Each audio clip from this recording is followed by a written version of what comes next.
رحم اللہ من قرأ الفاتحہ بسم اللہ الرحمن الرحیم الحمد للہ الرحمن الرحیم مالک یوم الدین صراط المستقیم صراط بسم اللہ الرحمن الرحیم بسم اللہ الرحمن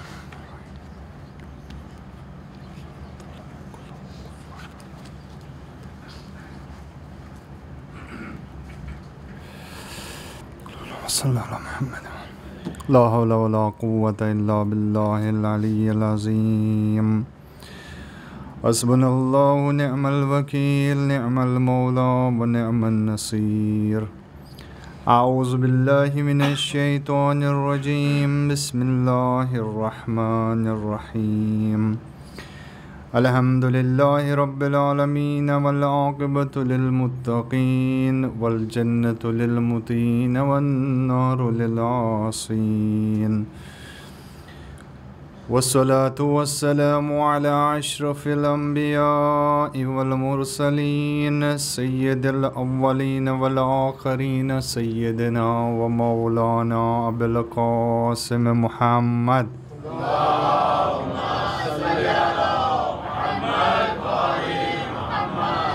وعلى آلہ الطیبین الطاہرین المعصومین المظلومین المنتجبین لا سیما بقیت اللہ فی الارضین روحی وارواح العالمین لہ الفداء واللعنۃ الدائمۃ علی اعدائہم اجمعین من قیام یومنا الی قیام یوم الدین اما بعد فقد قال علی امیر المؤمنین علیہ افضل الصلاة والسلام اکرم نفسک علی الفضائل فإن الرذائل انت متبوع علیہا صلوات بیجئے برما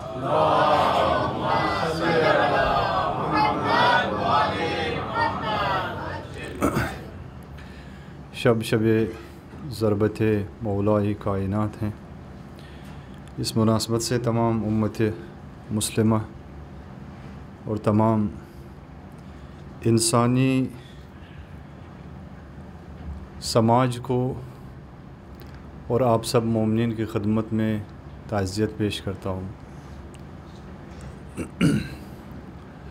اللہ تعالیٰ کی طرف سے یہ توفیق جو توفیق خاص ہے کہ ان ایام میں بالخصوص جو مقدر راتیں ہیں اللہ کی طرف سے، ان میں احیاء کرنے کا جذبہ اور ایمان عطا کیا۔ پروردگار آپ سب کی یہ عبادت اور یہ طاعت قبول فرمائے اور ہم سب کو جو اس کی رضا میں اور اس کی بارگاہ میں جو خیر ہے وہ ہم سب مومنین کو عطا فرمائے، ہماری حاجتیں ہماری مشکلات کو روا فرمائے اور ہمارے ولی حق حجت ابن الحسن اجل اللہ تعالی فرجہ شریف کے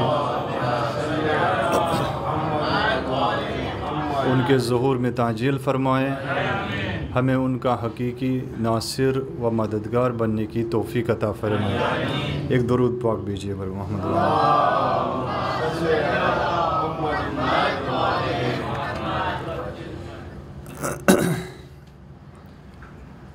یہ جو میں نے ابھی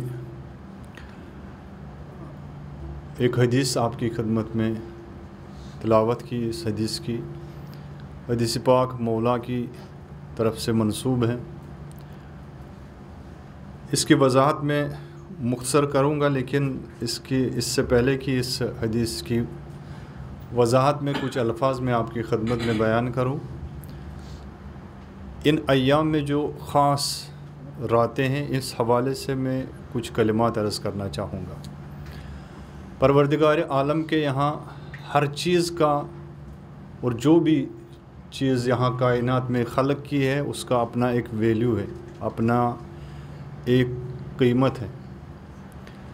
پروردگار نے کچھ مکان ایسے بنائے، کچھ جگہیں ایسی بنائی جن کی قیمت اور ویلیو بہت زیادہ ہے، اور کچھ لمحات اور کچھ گھڑیاں ایسی بنائی خلق کی پورے سال میں کہ جو ان لمحات کو قدر و قیمت جو ان کو دیا گیا ہے وہ دوسرے لمحات کو نہیں ہے، دوسرے منٹس کو، دوسرے زمانوں کو نہیں ہے۔ مثلا آپ اگر گھر میں نماز پڑھتے ہو، گھر میں نماز پڑھنے کا ایک معاوضہ دیا جاتا ہے، حساب کیا جاتا ہے، لیکن جب یہی نماز انسان گھر سے نکل کے مسجد میں پڑھتا ہے تو اس کا اجر کچھ اور ہوتا ہے۔ اور یہی جماعت جو انسان فرادہ پڑھتا ہے، فرادہ پڑھنے کا اجر ایک طریقے کا ہے، لیکن جب جماعت میں پڑھتا ہے تو اس کا اجر بے انتہا ہوتا ہے۔ ایک ہو تو کتنا اجر ہے، 100 کا اجر ہے، 2 ہو تو کتنوں کا اجر ہے، اور 10 تک اگر تعداد پہنچے تو آپ گنتی بھی شمار نہیں کر سکتے۔ اسی طرح سے کچھ بس یہ جگہیں جو ہے فرق کرتی ہیں، جو بدلے مکان کا بھی اثر ہے، اور جو طرز بدلا اس کا بھی اپنا ایک اثر ہے۔ آپ انفرادی پڑھتے تھے تو ایک جہت تھی، آپ نے جماعت میں پڑھنا شروع کیا تو اس کا ویلیو بڑھ گیا، اس کی قیمت بڑھ گئی۔ یہی نماز جب آپ جاتے ہیں تو اگر آپ خانہ کعبہ میں جائیں گے، اگر آپ مسجد الحرام میں جائیں گے تو ایک نماز پڑھیں گے، ایک نماز پڑھنے کا ثواب 50,000 رکعت کا ثواب ہے۔ اب مسجد الحرام میں جائے تو ایک رکعت نماز پڑھو گے تو 1,00,000 رکعت کا ثواب ملتا ہے۔ بس ہر کوئی مکان فرق کرتا ہے، اللہ تعالیٰ نے اس مکان کو اہمیت دی، اس کو ایک تشخص دیا، اس کی قدر و قیمت بڑھ جاتی ہے۔ اسی طرح سے کچھ گھڑیاں ہیں، کچھ لمحات ہیں، وقت، ٹائم پیریڈز کچھ ایسے ہیں کہ جس کو اللہ تعالیٰ نے سراہا۔ مثال کے طور پہ پورے سال میں کچھ مہینے ایسے ہیں کہ جن مہینوں میں جنگ کرنا جائز نہیں ہے، جو ماہ حرام کے عنوان سے، مثلا رجب ہے، محرم ہے، مثلا اس طرح کے جو 4 مہینے ہیں، ذی القعدہ ہے، ذی الحجہ ہے، تو آپ ان مہینوں میں جنگ نہیں کر سکتے، اصلا حرام ہے ان مہینوں میں کچھ کرنا۔ یا اگر آپ رجب میں روزہ رکھو گے، شعبان میں روزہ رکھو گے تو ان مہینوں میں روزے رکھنے کا اپنی ایک اجرت ہے، لیکن رمضان میں روزہ رکھنے کا کچھ اور اجرت ہے۔ بس توجہ فرمائیں، یعنی ہر ایک جو پورا ایام سال ہے، سال کے دوران میں بھی کچھ لمحات ایسے ہیں کہ ان لمحات میں انسان کی عبادت کا، انسان کی جو ویلیوز ہے ان کی قدر و قیمت بڑھ جاتی۔ یہ انہی ایام میں سے اور انہی گھڑیوں میں سے اور انہی زمانوں میں سے ایک زمان جو ہے وہ زمان شب قدر ہے، وقت شب قدر، جو شب قدر کا پیریڈ ہے۔ قرآن کہتا ہے کہ وما ادراک ما لیلۃ القدر، لیلۃ القدر خیر من الف شہر، لیلۃ القدر جو ہے وہ 1000 مہینوں سے بھی افضل ہے۔ یعنی یہ کیا ہے کہ یہ لیلۃ القدر کا جو وقت ہے اس میں کیوں اتنی فضیلت ہے، کیا اس میں پایا جاتا ہے؟ توجہ فرمائیں کہ کون سی ایسی چیز ہے کہ جو لیلۃ القدر کے اندر موجود ہے، اس کی ذات میں پوشیدہ ہے، اور اس لیلۃ القدر میں جو عبادت کرے گا اس عبادت کا اجر، اس عبادت کا معاوضہ 1000 سال یعنی 80 سال کے برابر بھی، 1000 راتوں کے برابر، یعنی 80 سال زندگی کا جو پیریڈ ہوتا ہے، جو انسان 80 سال کی زندگی میں نہیں کر سکتا یا کرتا ہے، وہ انسان اس رات کے ایک پہر میں کر سکتا۔ تو کیا ہے یعنی شب قدر میں اتنا عظیم اہتمام اس بندے کے لیے، اس انسان کے لیے، یہ کس کے لیے اہتمام کیا گیا؟ 3 چیزوں کی طرف میں اشارہ کروں گا۔ شب قدر کے سلسلے میں جو ہے، شب قدر چونکہ شب ضربت بھی ہے، ہمارے عقیدے کے مطابق شب قدر ایک ہی شب ہے، شب قدر کے لمحات مخصوص ہے، لیکن ہماری توجہ دلائی گئی ہے کہ اس کو، شب قدر کو ڈھونڈو، تلاش کرو، جستجو کرے انسان، 3 شبوں میں جائے، 3 شب 19، 21 اور 23 کی شب میں انسان ڈھونڈے۔ کیوں ایسا کیا گیا؟ بعض عرفا کہتا ہے کہ یہ اس وجہ سے کہ تاکہ اس کی قدر و قیمت سے انسان مالا مال ہو، اس سے پہچان ہو۔ مثلا فرض کریں اگر گھر میں باپ ہوتا ہے تو باپ بچوں کو وصیت کرتا ہے دیکھو میں نے تمہارے لیے ایک خزانہ چھپا کے رکھا ہے، لیکن وہ خزانہ اس کا ایک پاسورڈ ہے، اس کے لیے ایک نقشہ ہے، وہ نقشہ ہمیشہ نہیں کھلے گا، کچھ خاص راتیں ہیں، کچھ خاص ٹائم ہے، مثلا فرض کریں کچھ خاص اوقات میں وہ نقشہ کھل سکتا ہے اور تم اس خزانے کو حاصل کر سکتے ہو، ہر دن نہیں جا سکتے، ہر گھڑی نہیں جا سکتے، اس کے لیے 3 راتیں ایسی ہیں، مثلا 19 میں جانا ہے، 21 میں جانا ہے، 23 میں جانا ہے، اور ان تینوں راتوں میں سے کسی ایک رات میں اس خزانے کا دروازہ کھل سکتا ہے۔ تو انسان کیا کرے گا؟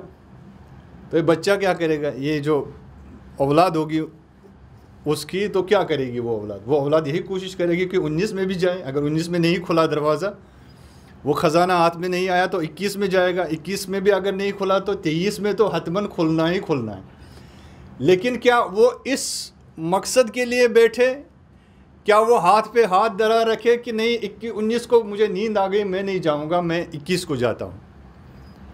یہ عاقلانہ کام نہیں ہوگا اس کا۔ میں 21 کو نہیں جاؤں گا، چلو بھائی 23 کو میں جاتا ہوں، 23 میں دیکھتا ہوں کہ شاید یہ دروازہ جو اللہ تعالیٰ نے رکھا ہے یا جو خزانہ ہے باپ نے وصیت کی تھی شاید وہ 23 میں کھلے گا۔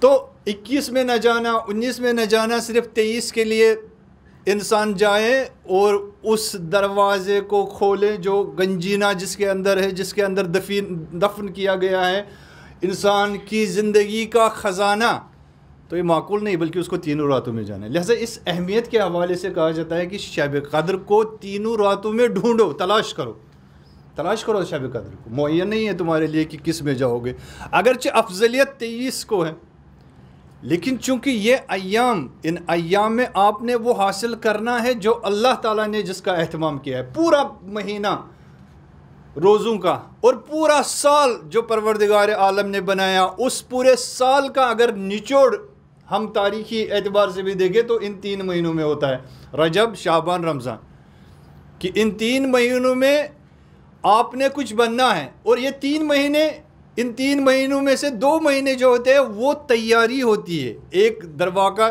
جس طرح سے ایک ایکسرسائز کرنے والا، ورزش کرنے والا پہلے جب کسی گراؤنڈ میں جاتا ہے تو فوراً نہیں جاتا، پہلے اس کا وارم اپ کرتا ہے، وہ جب وہ جم میں چلا جاتا ہے کوئی جوان، یا کسی گراؤنڈ میں چلا جاتا ہے کوئی گیم کھیلنے کے لیے، کوئی بھی جس سے وہ پسند کرتا ہو، تو اس سے پہلے اس کا ایک وارم اپ ہوتا ہے۔ عرفہ فرماتے ہیں کہ انسان کی تربیتی زندگی کا وارم اپ جو ہے وہ ماہ رجب اور شعبان، وارم اپ اس لیے کیا کرتے تھے، عرفہ جو ہے وہ 3 مہینہ روزہ رکھتے تھے، رجب میں بھی، رمضان شعبان میں بھی، اور اس کے بعد رمضان میں روزہ رکھا جاتا، تاکہ وہ وارم اپ جو بن گیا جس سے جسم تیار ہوا۔ اب جسم کو آپ جس صورت میں بھی بنانا چاہیں،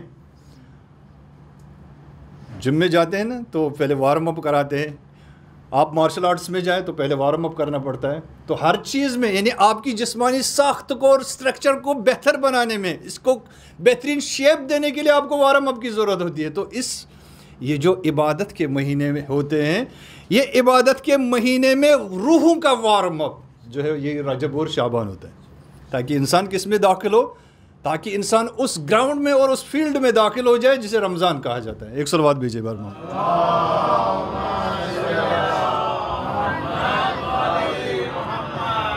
لہٰذا داخل ہونا ہے کس میں؟ رمضان میں۔ توجہ کرے، رمضان میں تو ہم داخل ہو گئے، بھائی رمضان میں کرنا کیا ہے؟ روزے رکھنے ہیں، ثواب کمانے ہیں، باقی چیزیں کرنی ہیں، یہ اپنی جگہ پہ، اس میں کوئی بحث نہیں ہے۔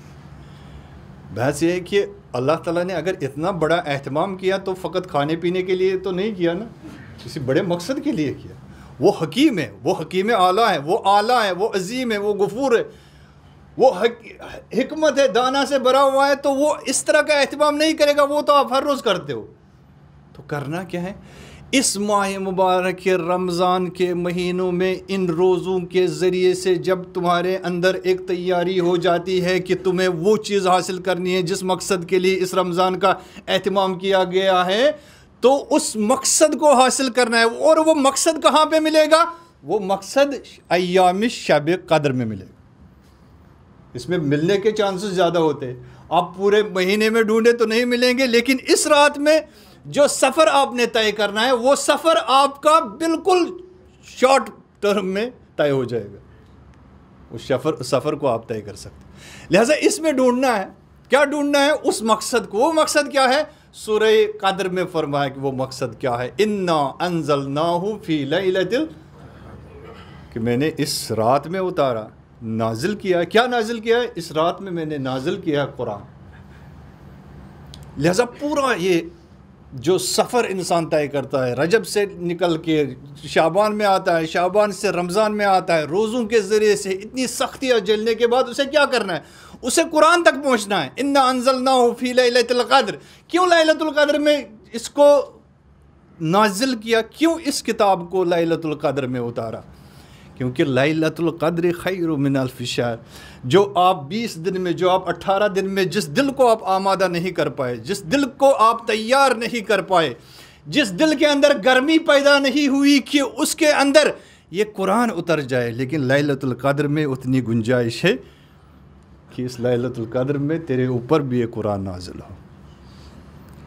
لہذا اس لیلۃ القدر میں ہمیں اس قرآن کو لینا ہے۔ توجہ کرے، اس لیے فرمایا گیا کہ اس شب میں کیا کرنا ہے۔ یہ شب جو ہے جسے لیلۃ القدر کہا جاتا ہے، اساتذ فرماتے ہیں کہ یہ لیلۃ القدر ہماری ولایت کی سند ہے۔ توجہ فرمائیں، سند، سرٹیفکیٹ ہوتا ہے نا، جیسے بچہ ڈگری لے کے نکلتا ہے یونیورسٹی سے، پھر اس کو ایک سرٹیفکیٹ دیا جاتا ہے۔ امام فرماتے ہیں کہ یہ سند ہے ہماری ولایت کی۔ کس طرح سے؟ امام جعفر صادق علیہ الصلوۃ والسلام،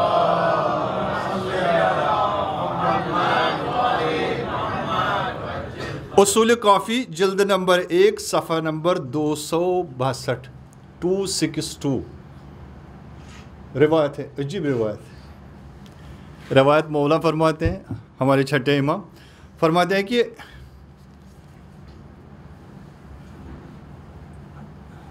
رسول صلی اللہ علیہ وآلہ وسلم تشریف فرما تھے، اور کچھ، توجہ کیجئے گا، کچھ اصحاب جو ہے وہ ارد گرد بیٹھے ہوئے تھے۔ ان میں سے خلیفہ اول بھی تھا، خلیفہ دوم بھی تھا، اور مولا بھی تشریف فرما تھے۔ یہ روایت چھٹے امام اپنے بابا سے، وہ اپنے بابا سے، وہ اپنے بابا سے، یہ سلسلہ سند مولا کائنات تک پہنچتا ہے کہ وہ بیٹھے ہوئے تھے۔ جب رسول تلاوت کرتے تھے قرآن کی، اور جب اس سورے پہ پہنچتے تھے، سورہ قدر، سورہ قدر پڑھنے کا اور تلاوت کرنے کا طریقہ کچھ اور ہوتا تھا۔ جو پورے قرآن کی تلاوت کرتے تھے اس کا طریقہ ایک ہوتا تھا، اور اس کا طریقہ کچھ اور ہی ہوتا تھا۔ تو خلیفہ دوم اور خلیفہ اول نے پوچھا رسول سے کہ ہمیں یہ بتایا کہ جب آپ قرآن کی تلاوت کرتے ہیں تو آپ کا طرز کچھ اور ہوتا ہے، جب اس سورہ کی تلاوت کرتے ہیں تو کسی اور طریقے سے آپ، ہم کافی محظوظ ہو جاتے ہیں جب آپ اس کی تلاوت کرتے ہیں، اس کی وجہ کیا ہے؟ فرمایا فرمایا تمہیں کیا لگتا ہے کہ کیا وجہ ہو سکتی ہے؟ واپس انہوں نے کہا کہ یہ اللہ اور اس کا رسول ہی بہتر جانتا ہے کہ وجہ کیا ہو سکتی ہے، ہم نہیں بتا سکتے۔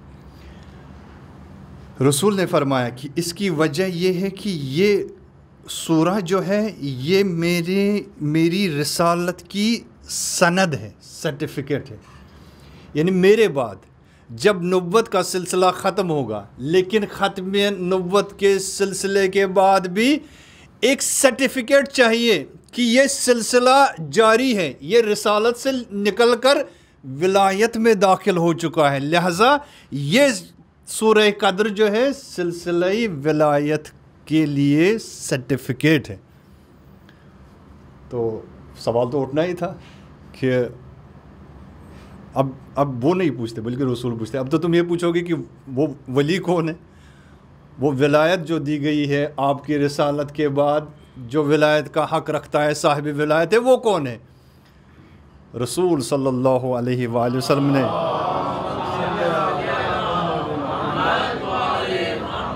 روایت کہتی ہے کہ رسول نے ہاتھ اٹھایا اور مولا کائنات کے سر پہ ہاتھ رکھا اور فرمایا کہ ھذا علی امیر المومنین یہ علی امیر المومنین میری ولایت کو آگے بڑھائیں گے.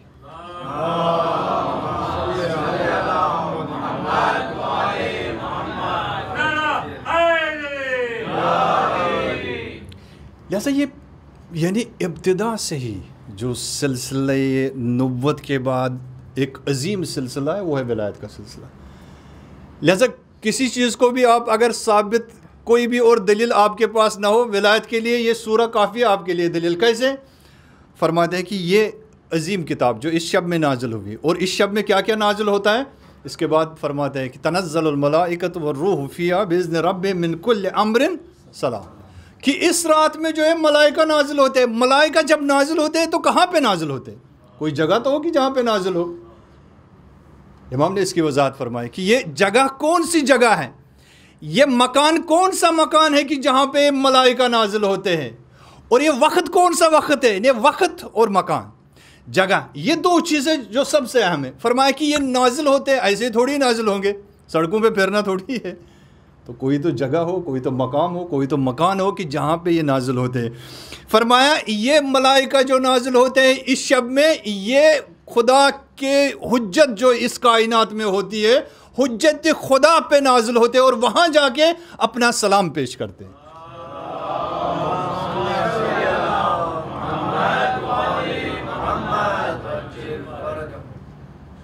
وہ حجت خدا کون ہے؟ اسی کو ہم کہتے ہیں امام. لولا الحجہ لساقت الارض علی اہلہا.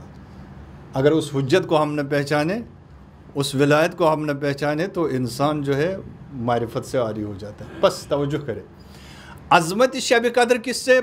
یعنی پورے مہینہ جو ہم نے روزہ رکھا، روزے کا مقصد ہے کہ ہم شب قدر تک پہنچے. شب قدر کا مقصد کیا ہے؟ کہ دو چیزیں اس میں جو نازل ہوتی ہے. ایک قرآن نازل ہوا دفعتاً رسول اللہ صلی اللہ علیہ وآلہ وسلم پر،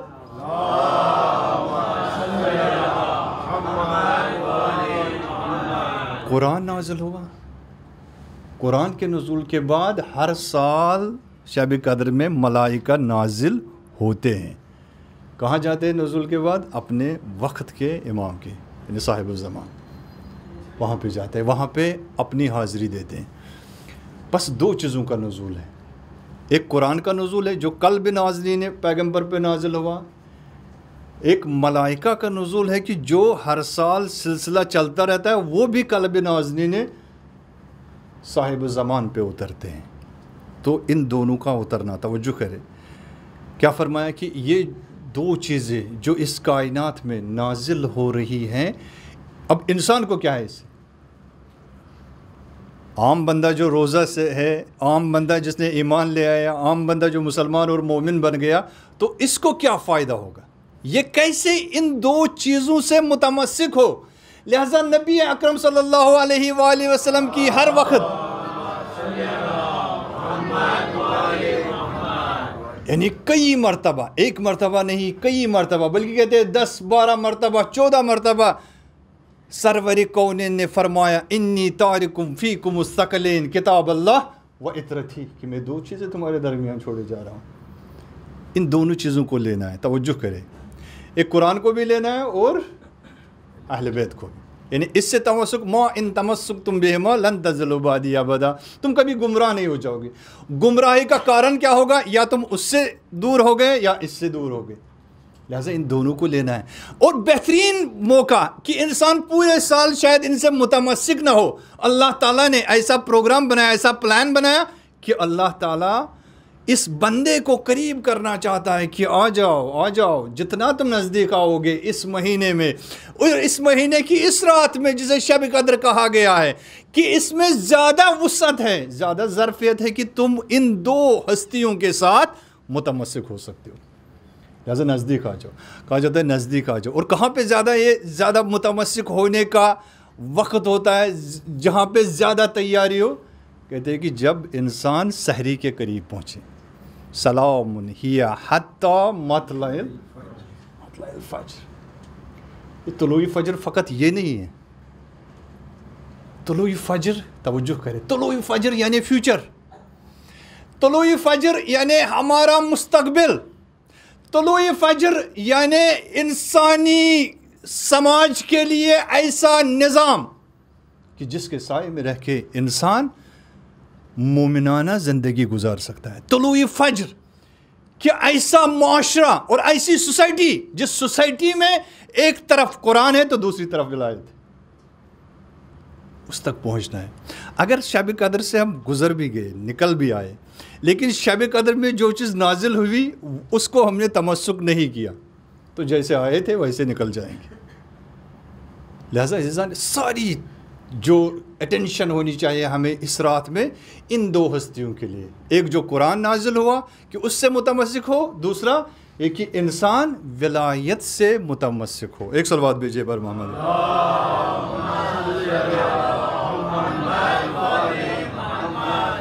بس فرما دیں کہ آیت اللہ جوادی عملی فرما دیں، حفظ اللہ فرما دیں کہ شب قدر میں جو یہ دسترخوان الہی بچھا ہے، کہتے ہیں کہ تم نے دیکھا ہوگا جب دسترخوان پہ بیٹھتے ہو کھانا کھاتے ہو تو کھاتے کھاتے کچھ جو ہے نا کچھ گر بھی جاتا ہے دسترخوان پہ. توجہ فرمائے آیت اللہ جواد عملی کہ جب دسترخوان پہ تھوڑا سا یہ رائس گرتا ہے یا روٹی کے ٹکڑے گرتے ہیں یا ہڈیاں گرتی ہیں مثلاً اس پہ رہ جاتی ہیں، اور کھانے والے جو آتے ہیں ان نعمتوں اور ضیافتوں کو جو کھاتے ہیں وہ کیا کھاتے ہیں؟ وہ جو دسترخوان پہ پڑی ہوئی چیزیں وہ کھاتے ہیں کہ جو آپ کے چمچ سے گر گیا، آپ لقمہ اٹھاتے اٹھاتے منہ میں رکھتے وقت جو وہ رائس گرا، کیا وہ کھاتے ہیں؟ کہتے ہیں نہیں.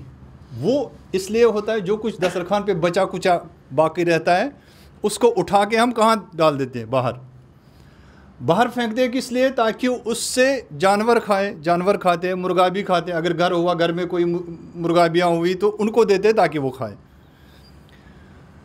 وہ فرماتے ہیں کہ ہمارے گناہ، توجہ کریں، ہمارے گناہ جو ہے وہ اس دسترخوان الہی پہ ان کی مثال اسی گرے ہوئے اور بچے کچے جو یہ نعمتیں ہوتی ہیں ان کی مثال ویسی ہے کہ یہ خود بخود یہ گناہ جو ہم نے کیے ہیں اور ہم ان گناہوں کا توبہ کرنے کے لیے آئے ہیں. تو جس طرح سے وہ چمچ سے آپ کا رائس گرتا ہے، جس طرح سے آپ لقمہ ہاتھ میں لیتے ہو منہ میں رکھتے ہو تو کچھ نہ کچھ گر ہی جاتا ہو اس کا، تو اسی طرح سے جب تم اپنی روح میں قرآنی نظام کو لینے کی کوشش کرو گے، جب تم اپنے دل میں اپنی روح کے اوپر اس کتاب کو نازل کرو گے تو خود بخود جو گناہ ہیں وہ اترتے جائیں گے. وہ تمہارے گناہ جو خود، چونکہ رمضان کا مقصد بھی یہ رمز، یعنی تمہارے گناہوں کو جلا دیتا ہے، تمہارے گناہ باقی نہیں رہتا. جیسا اس تک ہماری پہنچ ہو، لہٰذا جس کا جتنا ظرف بڑا ہوگا وہ اتنی ضیافتوں سے استفادہ کرے گا. وہ پورا ایک مہینہ جو اس کے لیے گزرا ہے، پورا قرآن اترا ہے تو اس پورے قرآن سے وہ استفادہ کرے گا. جیسے انسان فقط اس دنبال میں نہ ہو کہ میرے گناہ معاف کیے، وہ تو معاف کیے ہی جائیں گے. وہ تو وعدہ ہے الہی، وعدہ الہی ہے، یا علی یا عظیم یا غفور یا رحیم. وہ غفور بھی ہے، علیم بھی ہے، عظیم بھی ہے، سب کچھ ہے. ابھی ہم نے 100 مرتبہ پڑھا خلصنا من النار یا رب.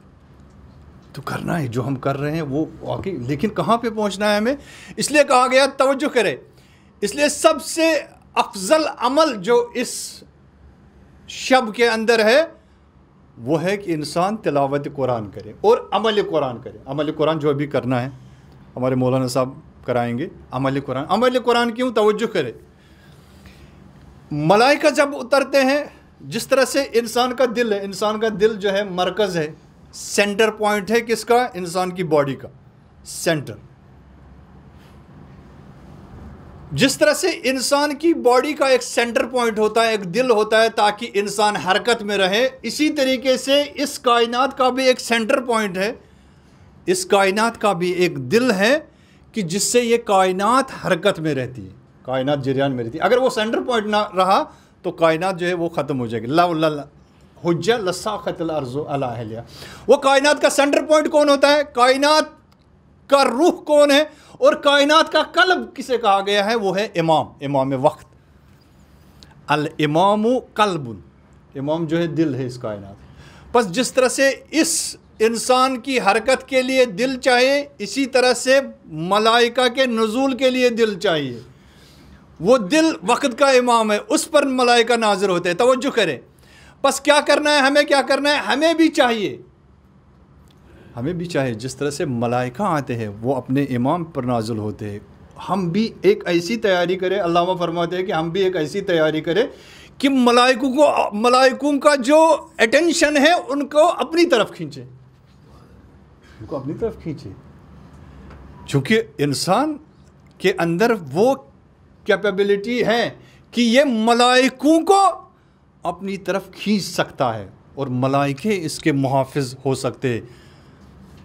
جیسے قرآن بھی کہتا ہے کہ وہ لوگ جنہوں نے ربنا اللہ قالوا ربنا اللہ ثم استقاموا تتنزل علیہم الملائکہ، کہ جن لوگوں نے کہا قالوا ربنا اللہ، جن لوگوں نے کہا کہ ہمارا پروردگار اللہ ہے، اور پھر اس چیز میں استقامت کی، پھر ان کی زندگی کسی اور چیز میں ملوث نہیں ہوئی، تتنزل علیہم الملائکہ، تو ان پہ ملائکہ نازل ہوتے ہیں.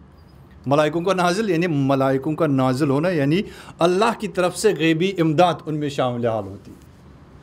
تو اللہ تعالیٰ غیبی امداد بھیج سکتا ہے، کہ لیکن لازم یہ ہے کہ انسان اس دل کو پاک کرے. توجہ فرمائیں. آپ نے دیکھا ہوگا نا کہ جب ہم کہیں بڑے سفر کے لیے نکلتے ہیں تو بڑے سفر کے لیے ضروری ہوتا ہے کہ جس چیز سے ہم سفر کر رہے ہیں اس چیز کو پہلے ہم ٹھیک کریں. مثلا اگر ہم گاڑی سے سفر کر رہے ہیں 2000 کلومیٹر ہمیں جانا ہے، مثلا یہاں سے ہمیں جانا ہے، مثلا فرض کرے کشمیر جانا ہے، تو اگر ہم چھوٹی گاڑی لیں گے تو پہلے ہم مستری کے پاس جائیں گے، ورک شاپ جائیں گے، چیک کرائیں گے بھائی اس کا جو ہے ذرا اس کو ریپیئر کرو.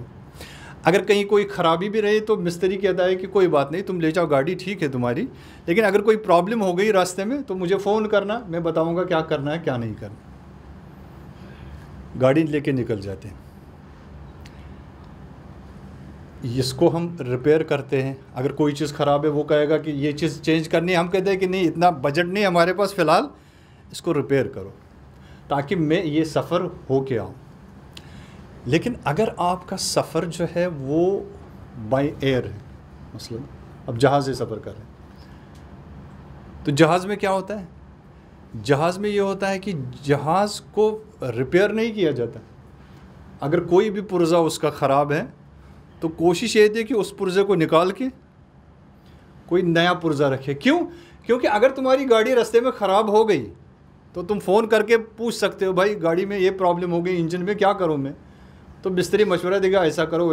لیکن اگر جہاز جو ہے نا جو فضا میں اڑ رہا ہے، اگر وہ خراب ہو گیا، اگر اس کا انجن خراب ہو گیا تو کیا کرے گا؟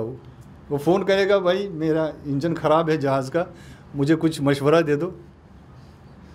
نہیں کر سکتا. اس لیے ایک صاحب تھے وہ کہہ رہے تھے، سید تھے وہ، کسی استاد نے نقل کی، کہا کہ جہاز میں جا رہے تھے تو اعلان ہوا کہ جہاز خراب ہو گیا. تو جب یہ اگر ایسا اعلان ہو جائے جہاز میں تو سب پریشان ہو جاتے. کہا عورتیں جو تھی وہ رونے لگی، پیٹنے لگی، بچے. تو میں اٹھا، میں ابا کبا اور امامہ لگا چکا تھا، تو سید تھا. میں نے سب سے کہا، میں قسم کھا کے کہتا ہوں اس جہاز کو کچھ نہیں ہوگا. تو جہاز لینڈ بھی ہو گیا. لینڈ ہونے کے بعد اب ایران میں یہ کلچر ہے، اب جس نے ایسی بات بتائی تو وہ تبرک ہو جاتا ہے، تو سب ٹوٹ پڑے اس پہ. اس کی آبا جو ہے نا کہا میرا سب کچھ چینج ہے. تو کوئی آیا، اس نے بتایا، سید صاحب ہوتے نا کچھ چالاک بھی، ہوشیار انسان، کہ سید صاحب یہ بتائیں آپ کو کیسے پتہ چلا؟ ویسے شکل سے آپ چھوٹے لگتے ہیں، اتنے عارف نہیں ہیں کہ آپ عرفانی کوئی نظر دیں. کہا دیکھو بھائی یہ سیدھی سی بات ہے، 2 اور 2 4. جو میں نے کہا مجھے خود پتہ نہیں، چونکہ اگر جہاز جو ہے نا وہ تباہ کریش ہو جاتا تو ہم میں سے کون بچتا، اور کون مجھے پکڑتا پھر کہتا آپ نے جھوٹ کہا. کوئی مجھ سے پوچھتا بھی نہیں. ایسا میں نے ایک بات کہہ دی. کبھی ایسا ہوتا ہے، لیکن حقیقت کچھ اور ہے. حقیقت یہ اگر واقعاً جہاز کا کوئی پرزہ خراب ہو گیا تو خطرہ ہے. اس لیے کہتے ہیں کہ یہ جہاز یعنی پرواز. توجہ کریں، جہاز یعنی ملکوت کی سیر کرنا. انسان کا یہ جہاز اس کے پرزے چینج کرنے کی ضرورت ہے، ریپیئر نہیں کرو۔ یہ استاد پناہیان کہتے ہیں، اللہ ان کو حفظ و امان میں رکھے، وہ فرماتے ہیں کہ اس کو چینج مت کرو، یہ ریپیئر مت کرو، اس کو چینج کرو، تبدیل کرو۔ آپ کا قلب، اس کو نکالو، اس قلب کو نکالو، اس دل کو نکالو، اور اس دل کی جگہ پہ وہ دل لگاؤ جو دل لگی کرے اپنے امام کے وقت کے ساتھ، جو اپنے امام وقت کے ساتھ دل لگی کرے۔ جیسے کہتے ہیں یہ عاشقوں کا شب ہے، عاشقوں یعنی عشق بازی انسان کرے اس شب میں، محبین کا شب ہے۔ تو کیا ہونا چاہیے؟ اب یہی پھر فرماتے ہیں کہ یہی جہاز جو ہے، اگر اس جہاز کو لینڈ ہونا ہے کہیں پہ، ہے نا، جہاز کو کسی ایئرپورٹ پہ آنا ہے، اب یہ فلائٹ یہ ٹیک آف ہو گیا، اب اس نے لینڈ کرنا ہے، تو لینڈ جب یہ کرے گا تو اس کے لیے کچھ چیزوں کی ضرورت ہوتی ہے۔ توجہ فرمائے عزیزان محترم، جوانان عزیز، ہمارے عزیز ہو کہ رن وے خالی ہو، کوئی چیز نہ ہو جہاں پہ اس ہیلی کاپٹر کو یا اس فلائٹ کو اترنا ہے، تو وہ رن وے صاف ہونا چاہیے۔ تو کیا کرتا ہے جو جہاز میں بیٹھا ہے، جو پائلٹ ہوتا ہے، وہ پہلے سے ہی ایئرپورٹ اتھارٹی کو سگنل دیتا ہے کہ بھائی مجھے لینڈ ہونا ہے، میں لینڈ ہو سکتا ہوں۔ توجہ فرمائیں کہ میں لینڈ ہو سکتا ہوں یا نہیں ہو سکتا ہوں۔ تو وہاں سے اگر پرمیشن ملے کہ آپ لینڈ ہو سکتے ہیں، کب پرمیشن ملتا ہے؟ جب کوئی خطرہ، جب رن وے خالی ہو، کوئی فلائٹ وہاں پہ نہ ہو، کسی طرح کی بھیڑ بھاڑ نہ ہو۔ اگر خالی ہے تو کہتے ہیں آجا بھائی اترو، تمہارے لیے زمینہ فراہم ہے، تمہارے لیے تیاری ہے۔ اگر خالی نہیں ہے، رن وے پہ کوئی جہاز پڑا ہے، رن وے پہ کوئی بھیڑ ہے، تو کہتے ہیں کہ بھائی ابھی ٹائم نہیں ہے، ابھی نہیں اتر سکتے، تم جا کے ایک دور لگاؤ، ایک چکر لگاؤ، پھر جو اترا۔ مثلا ہمارے ساتھ ایسا ہی ہوا، ہمیں 11:30 بجے ہماری فلائٹ کو لینڈ ہونا تھا، جیسے ہم لینڈ ہونے لگے دوبارہ جو ہے نا وہ ٹیک آف کیا، اس نے آدھا گھنٹہ پورے بمبئی میں اس نے نچایا، آدھے گھنٹے کے بعد دوبارہ وہ لینڈ ہوا۔ کیا مسئلہ کیا تھا؟ مسئلہ کچھ وہاں پہ رن وے میں کوئی مسئلہ پیش آیا تھا، اس لیے کہا گیا کہ نہیں آپ لینڈ نہیں ہو سکتے۔ اللہ تعالیٰ نے جو پرواز کرنے کا، توجہ فرمائیں، جو پرواز کرنے کا یعنی آسمانوں کی سیر کرنے کا جو جہاز اور جو فلائٹ اس رات میں نازل کی ہے، اس کے لیے ایک ایسا رن وے چاہیے جس میں بھیڑ نہ ہو۔ وہ رن وے کون ہے؟ وہ ہے دل، یہ قلب۔ اب اس میں شلوغ نہیں ہونا چاہیے۔ اگر اس میں قرآن کو نازل کرنا ہے، قرآن کو اتارنا ہے، اگر اس میں محبت ولایت اتارنی ہے، اگر اس کو محبت اہل بیت اور قرآن کے نور کا رن وے بنانا ہے، تو اس کے لیے لازم ہے کہ جو اس میں بھیڑ ہے، جو اس میں شلوغ ہے، جو بھرمار اس میں ہے، اس کو ہٹا دے، اس کو دور کرے۔ آپ کس چیز نے اس کو بھر دیا؟ کس چیز نے اس کا ٹریفک جام کیا؟ ہماری شہوتوں نے، توجہ کرے، ہماری شہوتوں نے، ہماری رذیلتوں نے، محبت مال، محبت اولاد، محبت گھر، محبت مقام، یہ اس طرح کی چیزوں نے اتنا ٹریفک جام کیا اس دل کا کہ انسان اب کسی اور چیز کے لیے، کوئی اور پرواز آئے، کوئی اور جہاز آئے جو یہاں پہ لینڈ ہو، اس کے لیے جگہ ہی نہیں ملتی۔ جیسے فرماتے ہیں کہ اس کو عرفا کہتے ہیں کہ اس کو پہلے صاف کرو، توجہ، اس کو نکالو، جو بھی چیز یہاں پہ ہے اس کو نکالو۔ اس کو نکالنے کے بعد، اس کو جب تم نکالو گے تو یہ ساری چیزیں جو یہاں پہ ٹریفک ہے، اس کو ختم جب آپ نے کیا، اب راستہ ہموار ہے، اب آپ کے لیے یہ قرآن نازل ہوگا۔ اور کیا کہتے ہیں عمل قرآن میں؟ عمل قرآن میں یہی ہوتا ہے کہ عمل قرآن میں لازم ہے، یعنی بہتر ہے کہ انسان یہ قرآن کہاں پہ رکھے؟ سر پہ رکھے۔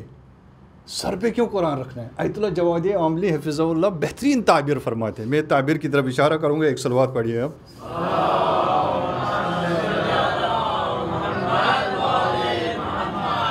وہ فرماتے ہیں کہ توجہ کیا آپ نے، قلب کیا تھا؟ دل، یہ قلب جس کو قرآن نے کہا قلب سلیم بنانا ہے، تاکہ یہ قلب امام کے ساتھ متمسک ہو، کوئی گیپ نہ رہے بیچ میں۔ اب قرآن جو ہے فرماتے ہیں کہ قرآن کو کیوں سر پہ رکھنا ہے؟ کیا ہمیں مانگنا ہے اس میں؟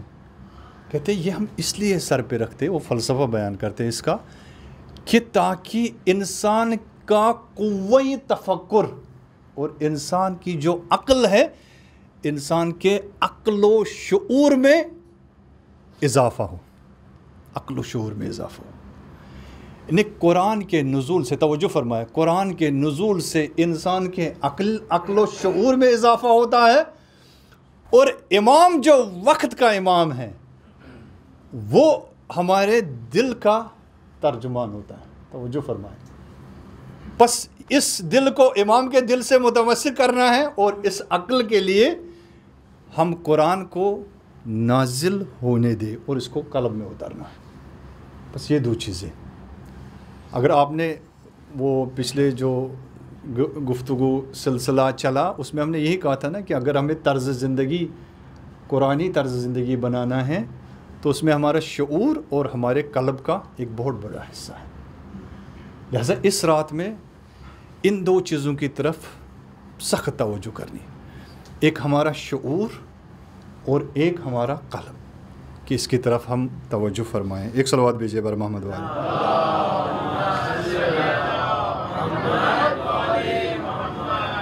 وقت ہو رہا ہے کہ لہٰذا اسی لیے جو مولا کائنات کا جو یہ جملہ تھا کہ فرمایا کہ اکرم نفسک علی الفضائل، کہ اپنے نفس کو، اپنی روح کو، اپنے قلب کو فضائل کی طرف رغبت دلاؤ، فضائل کی طرف۔ کیوں؟ فإن الرذائل أنت مطبوع علیہا، کیونکہ رذائل جو ہے، جو رذیلتیں اور خبیثتیں ہیں، جو شقاوتیں ہیں، وہ تمہارے اندر پہلے سے ہی فیڈ کر کے رکھ دی گئی ہیں، لیکن وہ ڈی ایکٹیویٹ ہیں۔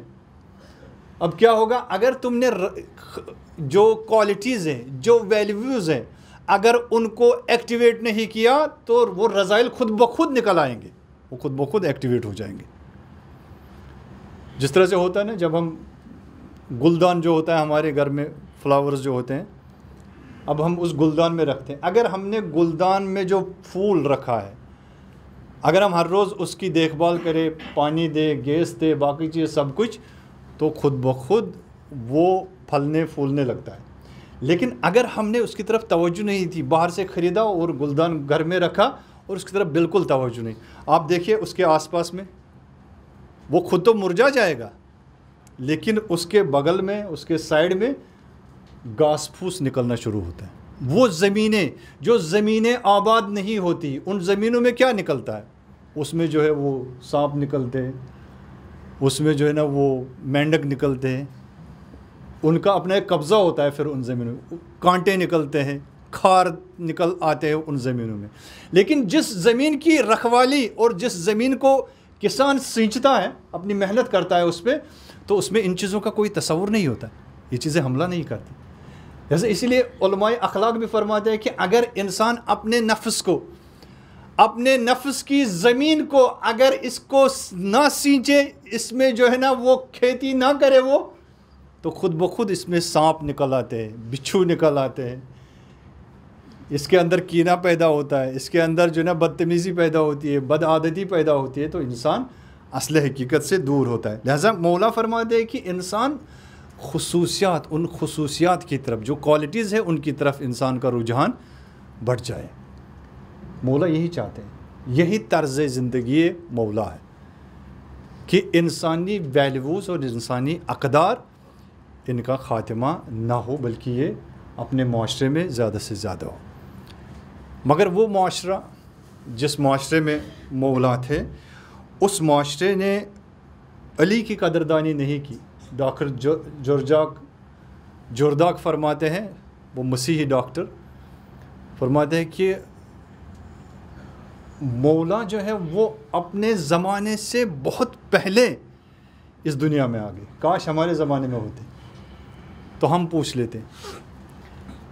مولا جو جلوہ افروز ممبر ہوتے تھے تو سوال یہ ہوتا تھا کہ پوچھو مجھ سے، فیوچر پلان پوچھو مجھ سے، فیوچر میں تم نے کیا کرنا ہے، کس طرح سے تم برترین قوم بن سکتے ہو، کس طرح سے تم لوگوں کا کنٹرول ہوگا پورے اس کائنات پر، پوچھو مجھ سے۔ لیکن چونکہ وہ اس شعور سے آ رہی تھی، توجہ کریں، شعور نہیں تھا، ان کے اندر رذائل ابھر آئے تھے.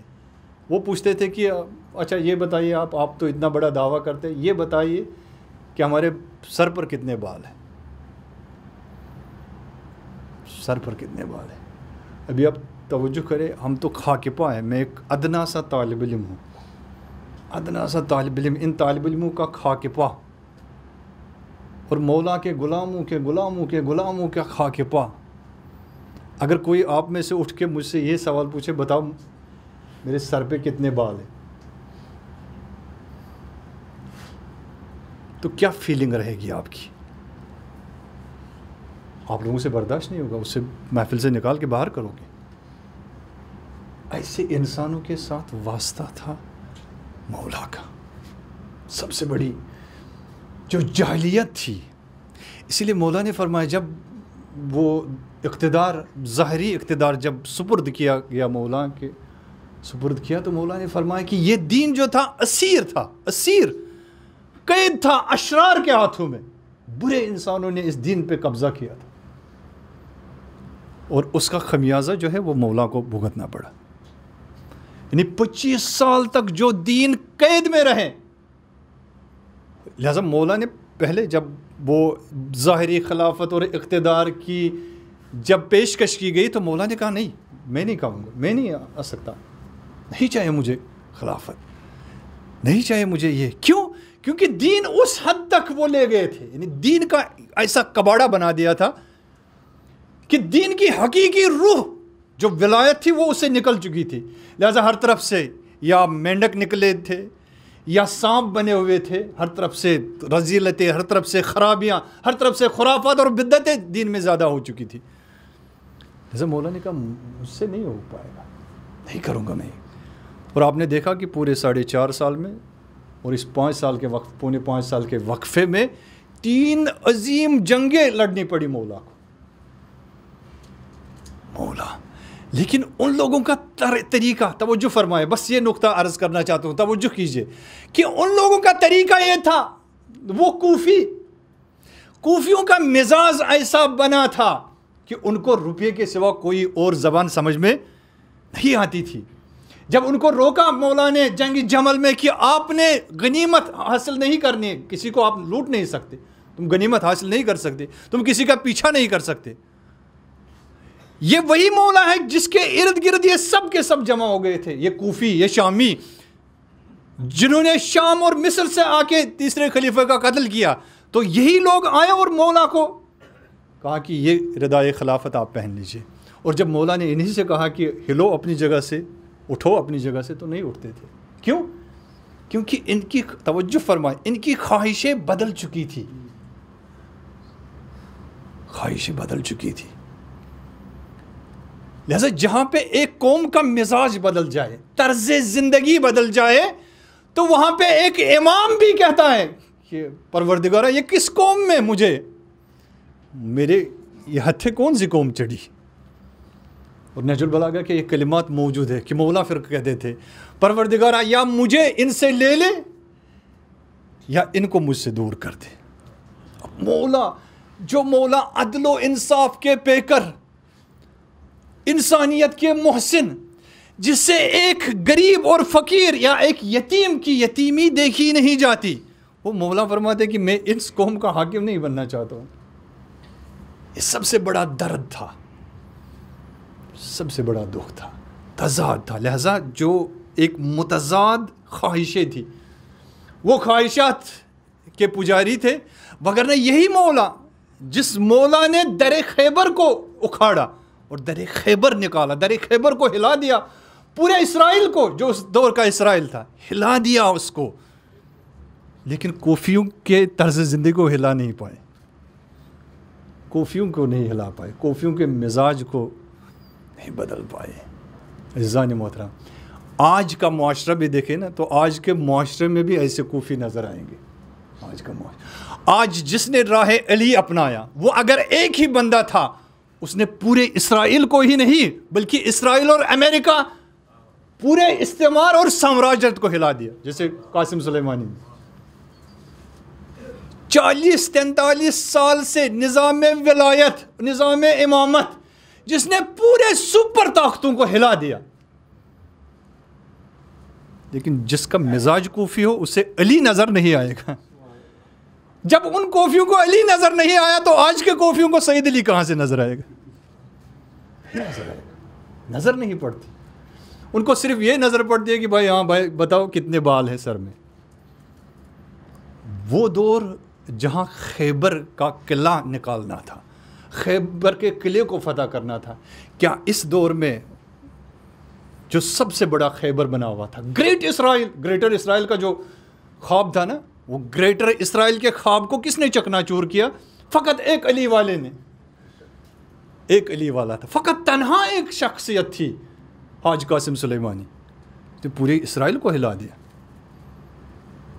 جس کے لیے پورا سامراج، پوری سامراجیت، امریکہ، اسرائیل، تمام طاقتیں آ کے اس کے مقابلے میں آئے۔ آپ خود ہی سوچیں نا، اس نظام ولایت کا جو گھیراؤ کیا گیا تھا، پورے نظام ولایت کو ڈرانے کے لیے، پوری نظام ولایت کو ختم کرنے کے لیے، اور یہ سلسلہ چلتا رہا۔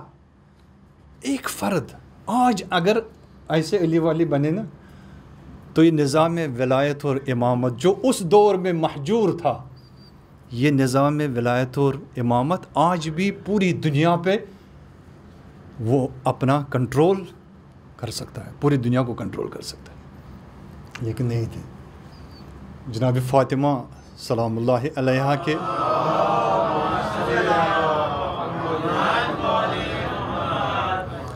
وہ خطبہ فاطمیہ تو آپ نے پڑھا ہوگا نا، خطبہ فاطمیہ پڑھا کرے کبھی۔ وہ درد، وہ مصیبت جو بی بی فرماتی نا، اس مصیبت میں ایک تذکرہ یہ بھی کرتی ہے، فرماتی ہے کہ اس قوم کو جب خطاب کیا، عجیب ہے جملات، اس کو پڑھیے آپ واقعاً، اس نگاہ سے پڑھیے کہ جس نگاہ سے بی بی نے وہ مسجد النبوی میں خطبہ دیا تھا۔ فرمایا کہ یا معاشر المسلمین، توجہ کریں، معاشر المسلم المسرعۃ الی قبل الباطل، کہ تم لوگوں نے کمپٹیشن دینا ہے اور دے رہے ہو کس میں؟ ایک دوسرے پہ سبقت لیتے جا رہے ہو، کس میں؟ قبل الباطل، باطل کی طرف، خرافات، بدعات اور باطلوں میں تم گر چکے ہو، اور اس میں تم ایک دوسرے پہ کمپٹیشن دے جا رہے ہو۔ لیکن جہاں پہ تمہارا شعور بڑھے، والمغزیۃ علی الفعل القبیح الخاسر، اور جہاں پہ ولایت کو مسمار کیا جاتا ہے، جہاں پہ ولایت کی حدوں کو توڑا جا رہا ہے، وہاں پہ تم اپنی آنکھیں جو ہے نا بند کر کے نکل جاتے ہو۔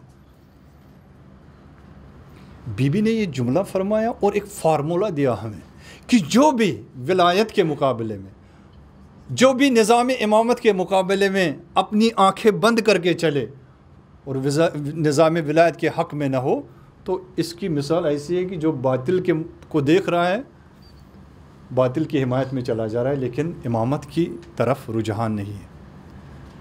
لہذا یہ درد جو بی بی نے سہا،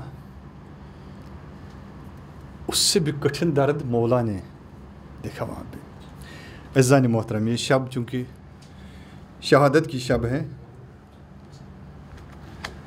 اس رات میں، اس شب میں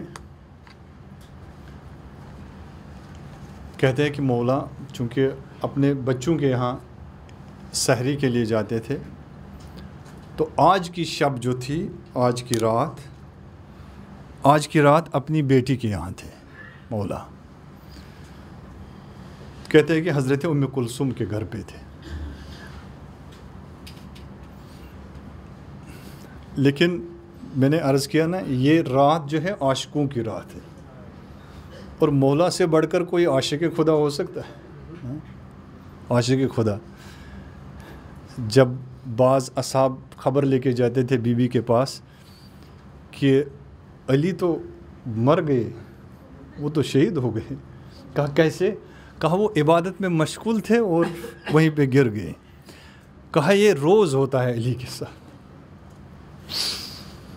وہ خیبر کو اکھاڑنے والا علی جب مسجد محراب میں ہوتا تھا تو کہتے ہیں کہ جس طرح سے مچھلی کو پانی سے نکالنے کے بعد کس طرح سے تڑپتی رہتی ہے، اسی طرح سے مولا تڑپتے تھے اپنے معشوق کے لیے، اپنے خدا کے لیے۔ کہتے کہ اس رات بھی کئی دفعہ باہر آئے اور بیٹی نے پوچھا بابا اتنی جلدی کیا ہے؟ کہتے کبھی اپنا چہرہ مبارک آسمان کی طرف ہاتھ بلند کرتے تھے، پروردگارا گواہ رہنا جس نے صداقت کا درس دیا، یعنی رسول نے، جس نے ایک خبر دی۔ کیا خبر دی تھی رسول نے؟ کہتے کہ جب رسول خطبہ شعبانیہ دے رہے تھے، خطبہ شعبانیہ دینے کے بعد ایک دفعہ مولا کھڑے ہو گئے، مولا اٹھے، عظیم شاگرد مکتب رسول، کھڑے ہونے کے بعد عرض کیا یا رسول اللہ صلی اللہ علیہ وسلم افضل العبادہ فی ہذہ الشہر، اس مہینے میں سب سے بافضلت عبادت کون ہے؟ تو رسول نے فرمایا کہ گناہ سے انسان اجتناب، الورع عن محارم اللہ، گناہ سے انسان اجتناب کرے۔ پھر اس کے بعد رسول رونے لگے، کہ رسول روئے اور اتنا روئے، پھر مولا نے پوچھا کہ یا رسول اللہ آپ رو کیوں رہے؟ کہا کہ علی میں دیکھ رہا ہوں کہ یہی ماہ مبارک رمضان ہوگا اور تیری یہ ریش مبارک جو ہوگا یہ خون سے بھرا ہوا ہوگا، جب سب سے شقی ترین انسان آپ پہ شمشیر کی ضرب لگائے گا اور تیرا یہ چہرہ جو ہے خون سے بھر جائے گا۔ تو مولا نے کیا پوچھا؟ مولا نے یہ نہیں پوچھا کہ کس دن ہوگا، مولا نے یہ نہیں پوچھا کہ کب وہ وقت ہوگا، مولا نے ایک ہی جملہ پوچھا، یا رسول اللہ مجھے یہ بتائیے کیا میں اس وقت بھی مسلمان ہی ہوں گا؟ کیا میں اپنے دین پہ ہوگا، دین اسلام پہ رہوں گا نا؟ عجیب مولا، شاید مولا جانتے تھے کہ میرے ساتھ جو فیوچر ہوگا وہ میرے ساتھ کیسا ہوگا، لہٰذا مولا کہتے ہیں کہ نکلتے تھے تو کہتے تھے کہ وہ صادق الامین جس نے وعدہ دیا ہے، وہ وقت، وہ موعود، وہ نزدیک آ رہا ہے۔ لہٰذا مولا جب نکلے، ایک دفعہ نکلتے نکلتے جب آمدے میں آئے تو دیکھا کہ مرغابیاں اس صحن میں تھی، اس حیات میں کچھ مرغابیاں تھی، کیونکہ ہوتا ہے نا کچھ ایسی علامتیں ہوتی ہیں کہ جو انسان کی سمجھ سے باہر ہوتی ہے، لیکن جانور ان چیزوں کو اچھی طریقے سے سمجھ سکتا ہے۔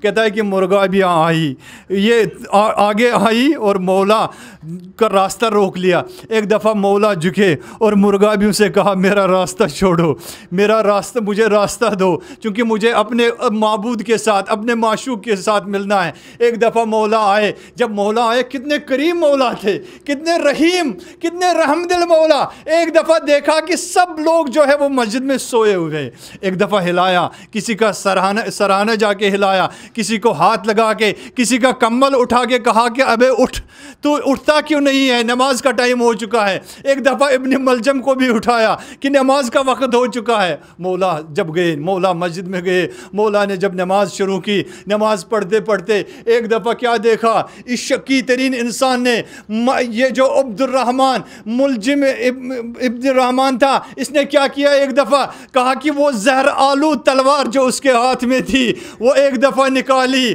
ایک دفعہ دوڑا مسجد محراب کوفہ کی طرف، ایک مرتبہ یہ شمشیر نکالی، جب مولا سجدے میں تھے ایک وار کیا مولا کے سر مبارک پہ۔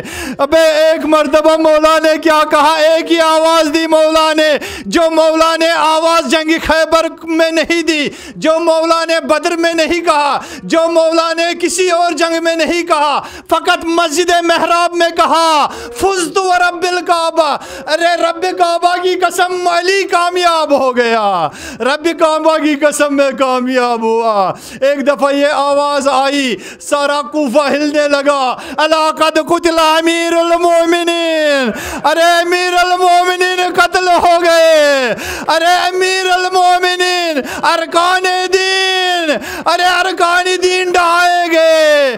ایک دفعہ کوفہ کا سما تھا، امام حسن مجتبیٰ سامنے تھے، امام حسین سامنے تھے، ایک دفعہ بابا کو اٹھایا، ارے حسن سے کہا نماز پورا کرو۔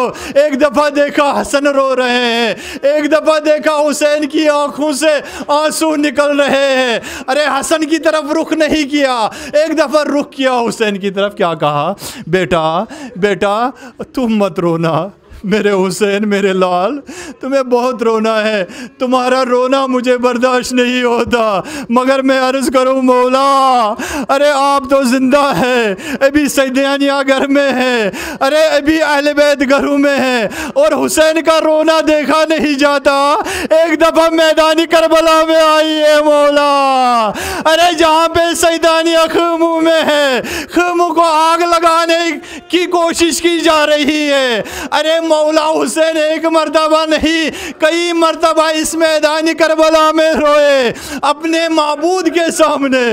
عزیزان محترم کسی اور غم میں نہ رلائے، اللہ صرف غم اہل بیت میں۔ ایک دفعہ کہتے ہیں جب یہ علی علیہ السلام کو اٹھایا گیا، ایک دفعہ صحابہ نے سہارا دیا، ایک دفعہ علی کے بیٹے تھے، ایک دفعہ گھر لے کے گئے، جب اندر لے کے گئے مولا نے کیا کہا، مولا کو بھی یہ فکر تھی، مولا نے حسنین سے فرمایا بیٹو ذرا دیکھنا کوئی نامحرم اندر نہ آئے، بس یہ جملہ تھے، بیٹا کوئی نامحرم نہ آئے، سب صحابہ سے کہو اپنے اپنے گھر چلے جائے۔ مولا کو جب بستر رحلت پہ رکھا گیا، بستر شہادت پہ، ایک دفعہ دیکھا حکیم آیا، حکیم جب لایا گیا تو بیٹیوں نے دیکھا، ام کلثوم کی نظر، زینب کبریٰ کی نظر ایک دفعہ حکیم کو، اس طبیب کو دیکھ رہے تھے، اور طبیب جو ہے سر مطہر علی مرتضیٰ کو دیکھ رہے تھے۔ ایک دفعہ کہا ایک جو رومال لایا گیا، کہتے ہیں کہ ایک زرد رنگ کا رومال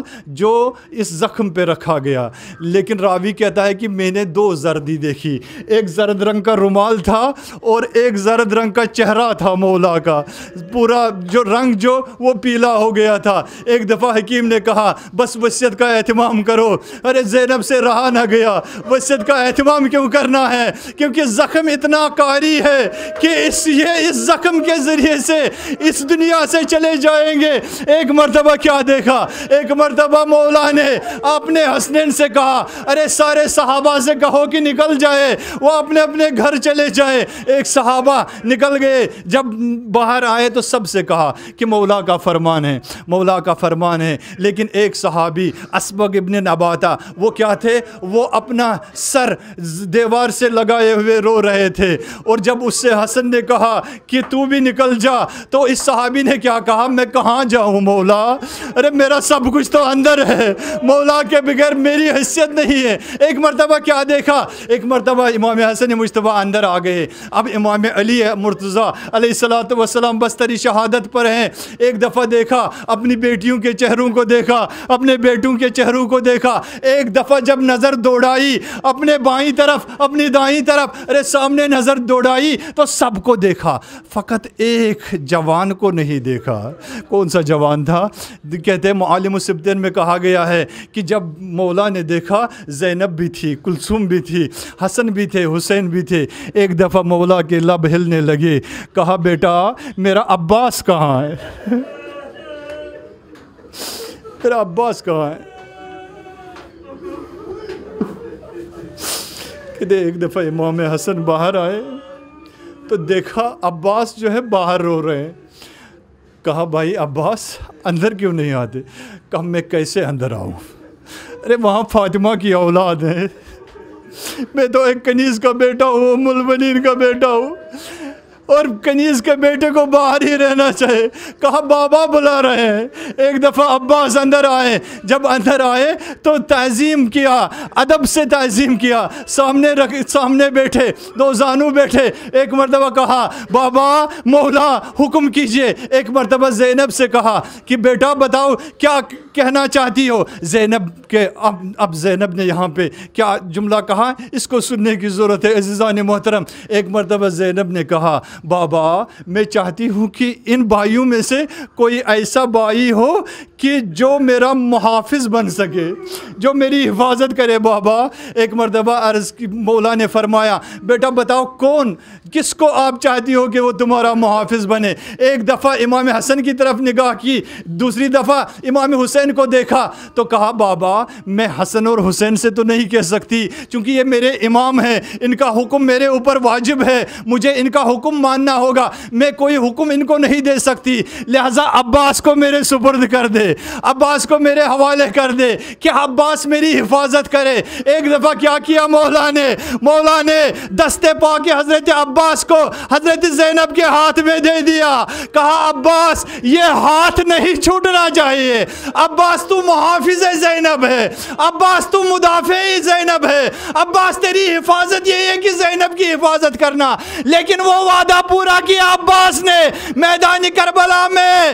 ارے جب سیدانیوں پر حملہ ہوا، جب خیموں پر حملہ ہوا، عباس نے پوری محنت کی، عباس نے اپنا حق ادا کیا، لیکن ایک دفعہ یہ بات آئی، ایک گلا ہوا جب زینب کبریٰ تمام اسرا کو لے کے مقتل میں آئی، ارے اسیروں کو سوار کیا، خود سوار ہونا ہے سیدانی کو۔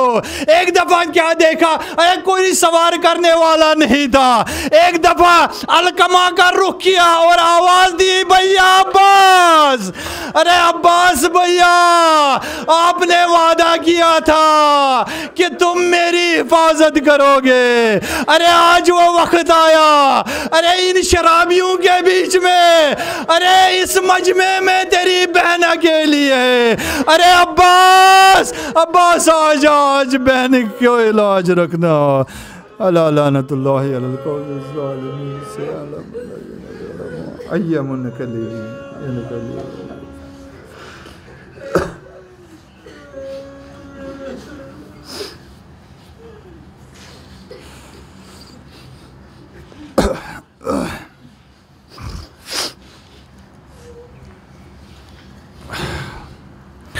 پروردگار ہماری ادنا سی تعزیداری قبول فرما، پروردگار سارے مومنین مومنات جو یہاں پہ تشریف فرمائے، پروردگار ان سب کی حاجاتوں کو روا فرما، پروردگار ہمارے مولا کو ہم سے راضی فرما، پروردگار جس مقصد کے لیے شب قدر کا اہتمام کیا، حجت خدا کے لیے، حجت الہی اور قرآن کے لیے، پروردگار ان سے متمسک ہونے کی توفیق عطا فرما، پروردگار ہمیں حقیقی جانبازان مولا میں شمار فرما، پروردگار ہمارے ولی عصر کے حجت خدا کے ظہور میں تعجل فرما، ہمیں ان کے اعوان و انصار میں شمار فرما، پروردگار استعمار جہان، استکبار جہان اور اسرائیل غاصب اور امریکائی جنایت کار کو اس دنیا سے نیست و نابود فرما، پروردگار ان کے شر سے ہر مومن مسلمان کو محفوظ فرما، پروردگار ہمارے مراجع کرام آیات اعظام آیت اللہ العظمیٰ سید علی سیستانی اور امام خامنائی کا سارا سایہ اس امت مسلمہ پہ ہمیشہ کے لیے مدام رکھنا، پروردگار ان کو اپنی نصرت و معاونت سے مالا مال فرما، پروردگار ہمیں حج بیت اللہ اور زیارت کربلا کی توفیق عطا فرما، ہمارے نظر و نیاز جو مومنین یہاں پہ آتے ہیں ان کے نظر و نیاز کو قبول فرما، بر محمد و آل محمد صلی اللہ علیہ وسلم۔